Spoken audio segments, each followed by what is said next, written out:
एक ही चीज लगाएं और अपने हाथ और पांव गोरे करें। अक्सर ही आपने ये वीडियो देखी होगी, लेकिन मैं आपको बताता चलूं, एक ही चीज लगाने से हाथ पांव तो आप गोरे कर लेते हैं, लेकिन उसके बाद क्या होता है ये भी आपको अच्छे से पता होगा कि बहुत ज्यादा जो है ना सोशल मीडिया पर आप देखते हैं वीडियो वगैरह जो बनाते हैं कि ये फलां चीज में फलां मिक्स करके यानी कि क्लोपोपेट वगैरह मिक्स करके लगा लें या इसको डायरेक्ट अप्लाई करें। इसको डायरेक्ट अप्लाई करने से बहुत ज्यादा नुकसान होता है। आपके हाथों की जो वेन्स वगैरह होती है वो नजर आना शुरू हो जाती है।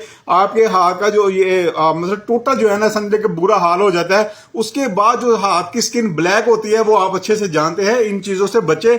अगर अपने किसी मेरी बहन के हाथ और पांव का कलर ब्लैक हो चुका है या ये स्किन बर्बाद हो चुकी है तो उनके लिए भी मैं बताता चलूं, अगर वाकई आप अपनी स्किन को लेके सीरियस हैं, अपने हाथों को बचाना चाहते हैं, वाइट करना चाहते हैं, उनके लिए आपने क्या करना है, सिर्फ आप वाकई चाहते हैं कि आपके हाथ और पांव गोरे हो और आपकी स्किन बिल्कुल बर्बाद ना हो बल्कि व्हाइट हो, सीरियस है अपने यानी कि हाथ और पांव को व्हाइट करने के, तो ये वाली क्रीम जो है ना आपने यूज करनी है। इससे यकीन जाने आपके वाकई हाथ और पांव व्हाइट होंगे, गोरे होंगे और किसी किस्म का कोई नुकसान नहीं होगा। ये भाई का दावा है, आप इसको जरूर ट्राई कीजिएगा। इंशाल्लाह आप वाकई कहेंगे जो भाई मेरा आप चीजें बताता है वह 100% सही होती है। अल्हम्दुलिल्लाह जो भी मैं किसी को बताता हूँ वो सही होती है। इसके साथ साथ आपने क्या यूज करना है, ये नेचुरल मास्क है, ये आपने हाथ और पांव के ऊपर लगाना है। हैंड एंड फुट मास्क है, आपने अर्के गुलाब के अंदर मिक्स करके इसको अपने हाथ और पांव पे लगाना है। बेशक रोज लगा ले, हफ्ते में 2 दिन लगाए, अल्हम्दुलिल्लाह आपको बहुत ज्यादा फायदा हासिल होगा और इसको आपने लाजमी ट्राई करना है। मजीद मालूमात के लिए मेरे YouTube channel Irfan Mughal beauty tips है, सर्च कीजिएगा।